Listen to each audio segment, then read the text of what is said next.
join dalam forum sinergi UGM dan Kagama ini. Pertama-tama saya ucapkan Assalamualaikum warahmatullahi wabarakatuh. Salam sejahtera buat kita semua. Sebentar, saya juga ingin mengucapkan terima kasih atas kesempatan yang diberikan kepada saya untuk sharing dengan judul Peran Change Management dalam membangun budaya tatanan baru. Ya, diharapkan 20 menit ke depan Bapak Ibu bisa merefresh kembali, ya. Manajemen perubahan atau change management ini sebenarnya bukan barang baru. Jadi merefresh kembali apa itu change management, kemudian bagaimana dia bekerja dan kenapa itu penting pada saat ini. Dan juga dengan memberikan refresh itu, Bapak Ibu mungkin bisa lebih tajam nanti dalam diskusi dan juga dalam mencerna apa yang akan di-sharing oleh Mbak Yuli dan juga Mas Ali di belakang. Jadi, oke. Ini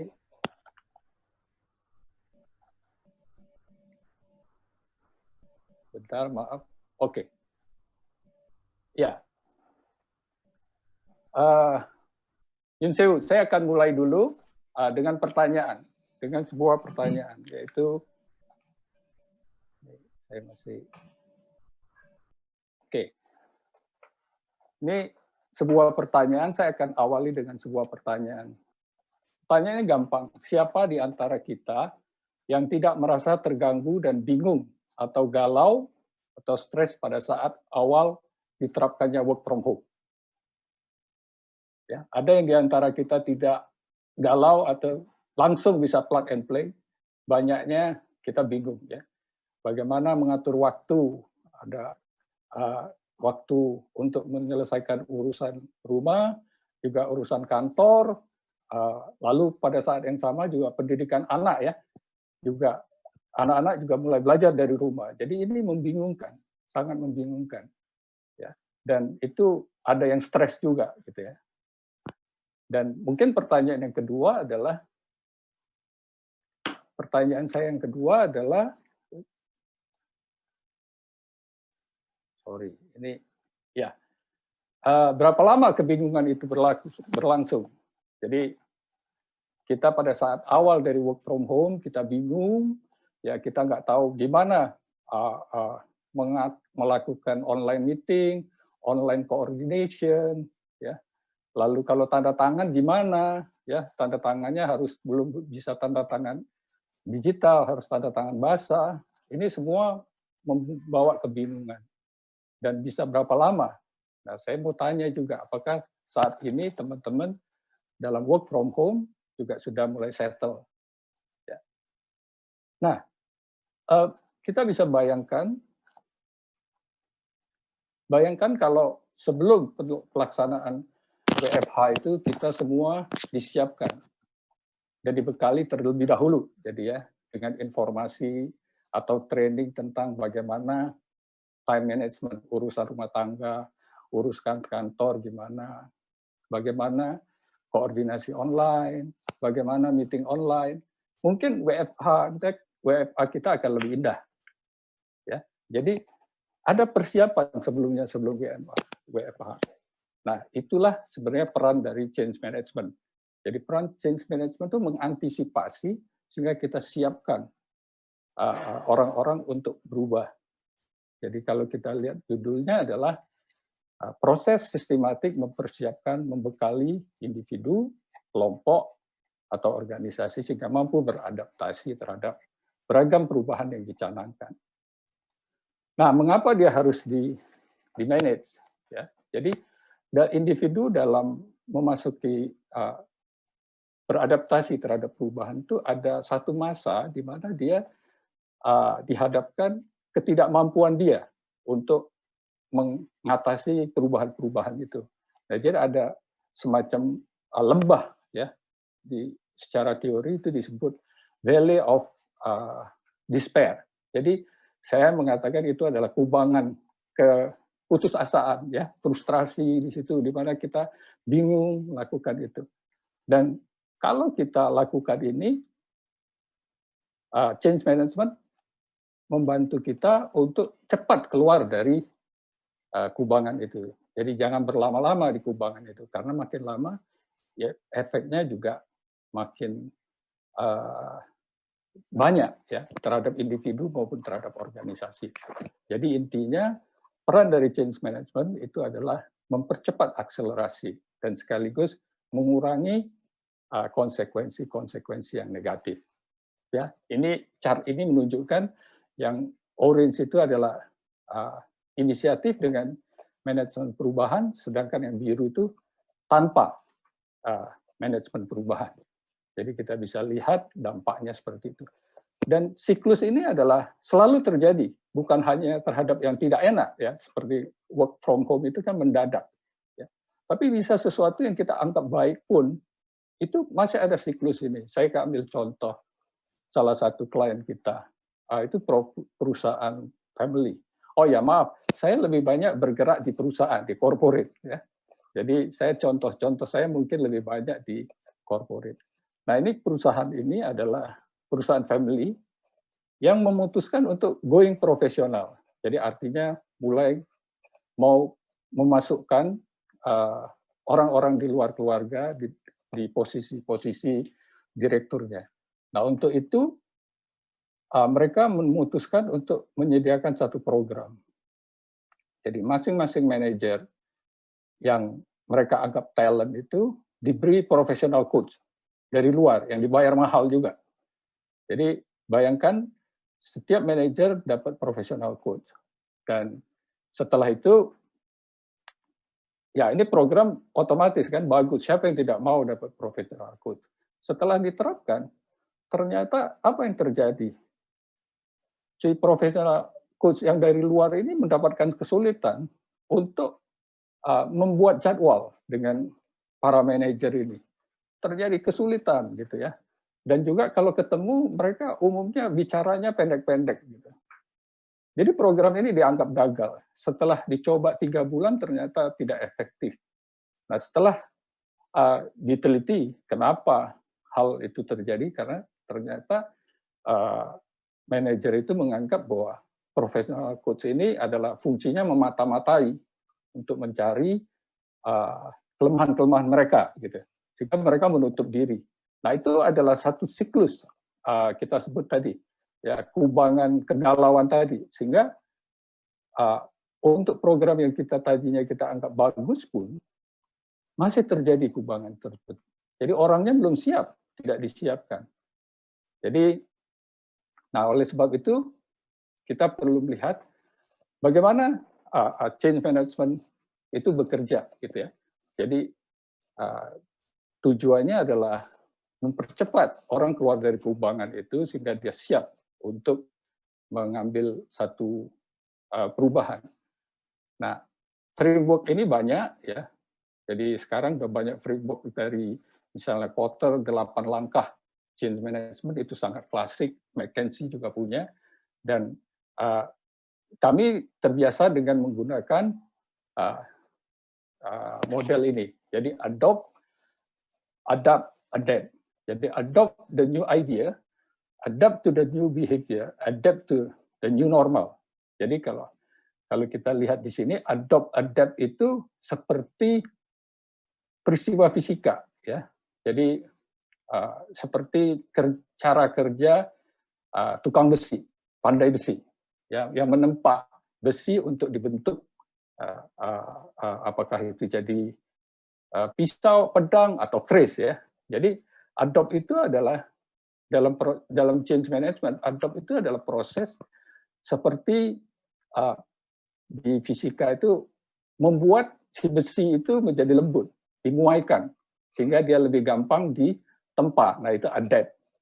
Ya, pada saat diadapt itu dia ditempa. Nah, pada saat dia perubahannya sudah terjadi, bagaimana dia supaya tidak berubah balik ke posisi semula.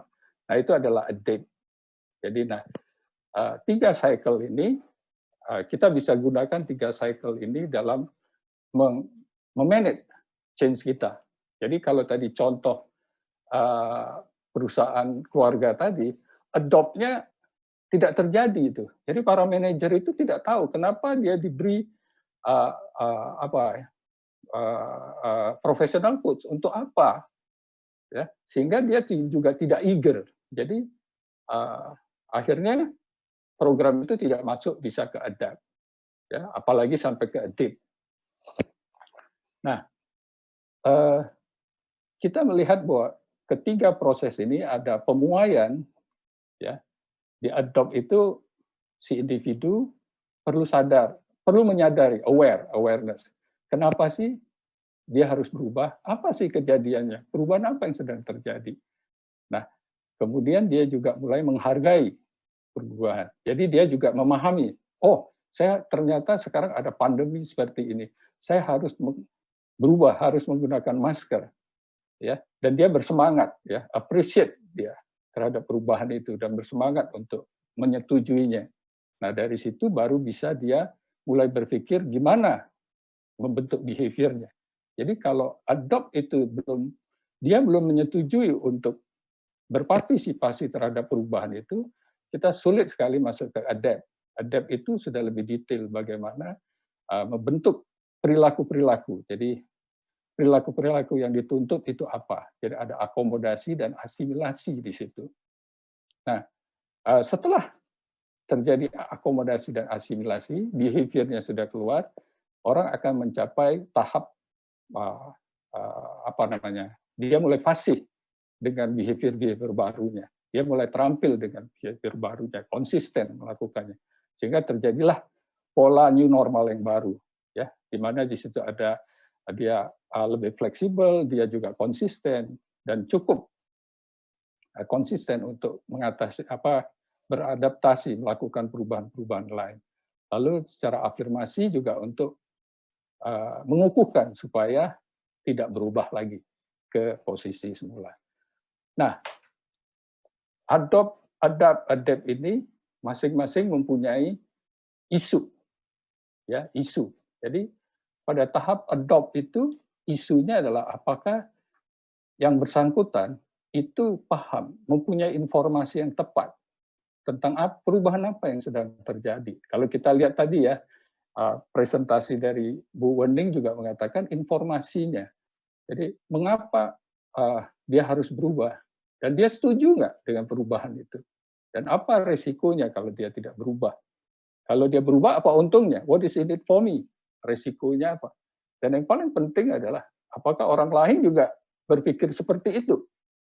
Nah, kalau semua ini positif, oke, artinya orang tersebut atau saya di sini lebih gampang mengadopsi ide itu. Tapi kalau lebih banyak tidak oke-nya, makin sulit untuk menerima ide itu, bahkan bisa menolak. Nah, di dalam untuk menghandle isu-isu ini, disitulah aktivitas change management kita.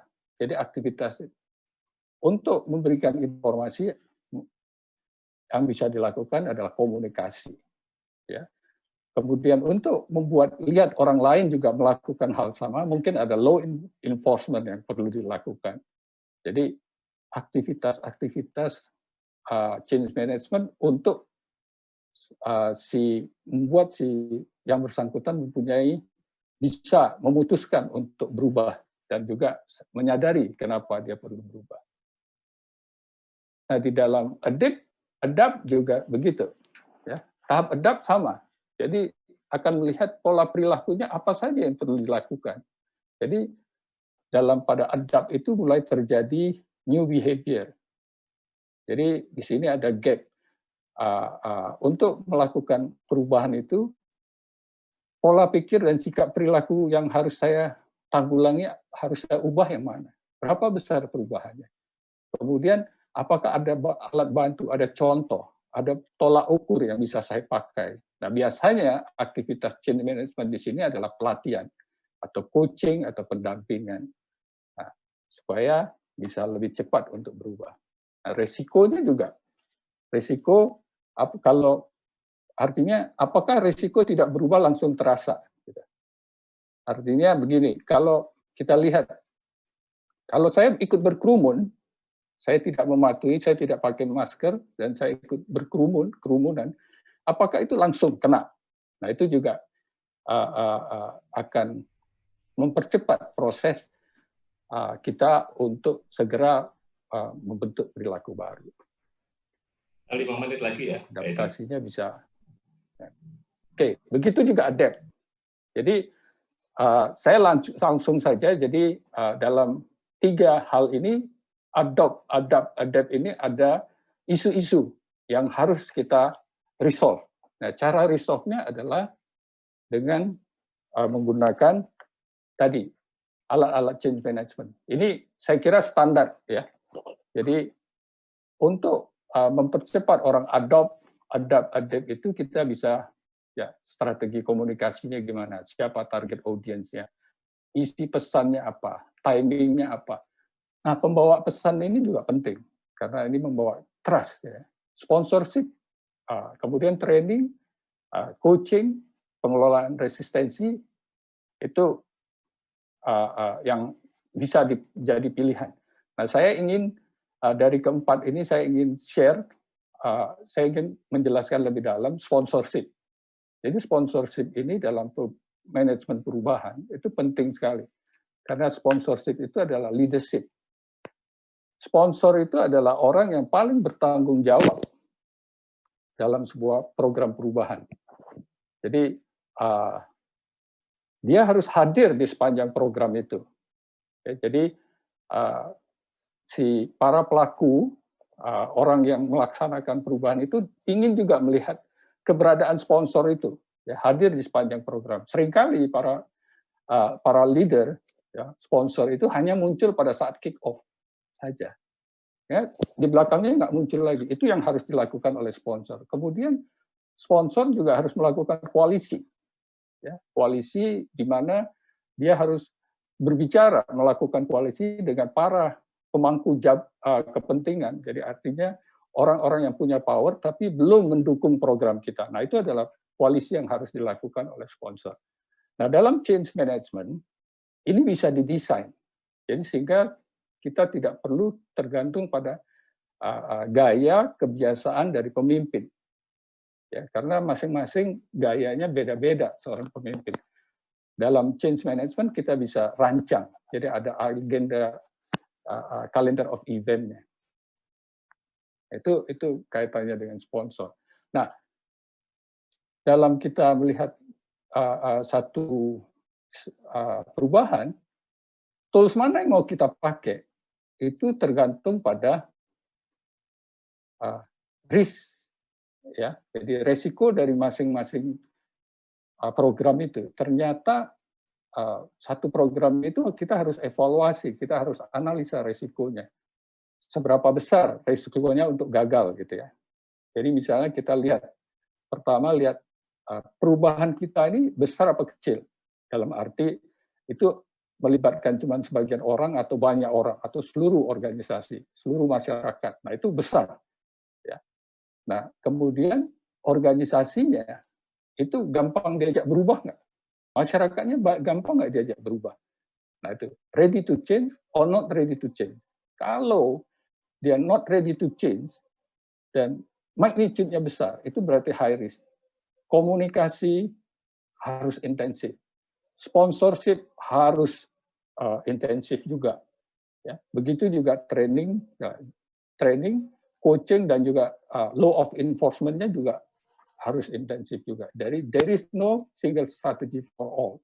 Nah, itulah yang kita lihat bahwa ada resiko, analisa resikonya penting.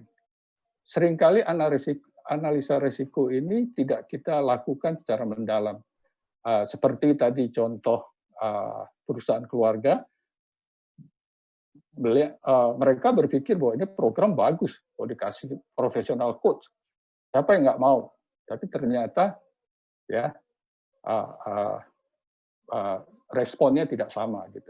Jadi sampai di sini kita lihat bahwa kita sudah melihat peran dari change management itu apa, lalu program framework dari change management itu ada adopt, adapt, adapt, Lalu kita bisa menggunakan 5 tools itu: communication, sponsorship, training atau coaching, atau law of enforcement, yaitu mengelola resistensinya berdasarkan matriks ini. Nah, dengan pemikiran itu saya akan masuk ke lebih lanjut. Nah, sekarang terkait dengan tema kita, budaya tatanan baru. Jadi terkait dengan COVID ini, kita sudah melihat bahwa pemerintah sudah sepakat bahwa kita harus masuk ke new normal. Ya, saya baru dengar bahwa kata-kata new normal juga akan dirubah ya, karena itu memberikan konotasi yang berbeda gitu. Tapi anyway, bahwa pemerintah sudah memutuskan bahwa kita harus masuk ke new normal dengan target bahwa kita harus bisa hidup aman dan juga produktif. Nah, ini adalah salah satu target kita. Ya. Nah, itu akan menjadi budaya, tatanan budaya baru, aman dan produktif. Nah, kita perlu melihat dalam tatanan budaya, satu budaya itu isinya apa saja. Jadi ada yang tatanan budaya itu kita melihatnya ada 4 lapis. Ya. Pertama yang gampang dilihat dulu, yaitu hasil. Ya, kemudian hasilnya seperti apa? Organisasi ini performance-nya apa? Masyarakat ini hasilnya. Kalau kaitannya dengan new normal, kita lihat hasilnya. Ya, hasilnya gimana? Apakah aman kita sudah? Ya, kalau kita lihat bahwa saat ini apakah kita aman? Ya, kemudian kita lihat bagaimana prosedur protokol itu dilakukan, bagaimana perilaku dari orang-orang melakukan itu, dan kita juga yang perlu kita lihat adalah pola pikir, ya. Pola pikir, tadi Ibu Wening juga mengatakan bahwa ini juga masing-masing etnik, profil ini juga sesuatu yang penting harus kita pahami, karena itu nggak kelihatan dan itu mempengaruhi perilaku. Jadi kalau kita lihat seperti ini, hasilnya kita saat ini, yang lalu angka penambahan COVID baru sudah tembus 2.000. Ya, 2.000 lebih. Ya, kalau kita lihat juga prosedur apakah dilakukan dengan disiplin, ya beda-beda juga ya. Perilaku kita masih lihat kerumunan-kerumunan, nongkrongisme masih ada. Dan kita juga perlu mendalami pola perilaku ini. Misalnya tadi bahwa mengambil paksa jenazah, itu dia melanggar prosedur. Ya. Protokolnya tidak dilakukan. Perilakunya ya mengambil, ya, jadi mereka ambil saja. Dan kalau kita lihat lebih dalam, ada pasti nilai-nilai yang mereka anut untuk melakukan hal itu. Nah, nilai-nilai itu bukan salah, bukan sesuatu yang salah, tapi kita harus memasukkan nilai baru. Ya. Nah, memasukkan nilai baru inilah satu strategi kita untuk merubah perilaku, ya, pola pikir. Baik, Mas Edi, masih ada berapa slide lagi, Mas Edi? Ya, halo. Ya, masih ada berapa slide lagi, Mas Edi? Kenapa? Masih ada berapa slide lagi? Ya, waktunya tinggal berapa, maaf? Sudah pas 20 menit. Sudah pas 20 menit. Coba di wrap up barangkali, Pak. Ya, wrap up aja. Jadi kita lihat tatanan budaya baru ini ada 4 lapis ini, ya 3 lapis lah. Jadi di perilaku, pola pikir, perilaku, dan prosedur. Oke, jadi kalau kita ingin melakukan perubahan perilaku ini, kita harus merubah pola pikirnya. Dan pola pikir itu bisa dirubah dengan cerita, ya, biasanya dengan cerita oleh orang yang tepat, ya. Jadi sayangnya, ya, cerita-cerita yang beredar ini kurang lengkap. Jadi saya mengatakan kalau tadi contohnya yang mengambil paksa jenazah itu, kita hanya menceritakan bahwa ada mengambil jenazahnya, tapi kita tidak ada cerita tentang efeknya apa. Jadi apakah setelah itu mereka kena ketularan? Nah, itu yang menjadi pertanyaan kita. Kalau ada, itu ceritanya harus lengkap sehingga ada pembelajaran. Kalau tidak juga, kita akan juga melihat bagaimana kenapa mereka bisa tidak ketularan, karena secara ilmiah itu harusnya menular. Jadi kalau kita mau merubah perilakunya, ini kita harus start di pola pikir. Mungkin itu sampai di sini yang bisa saya sampaikan. Terima kasih.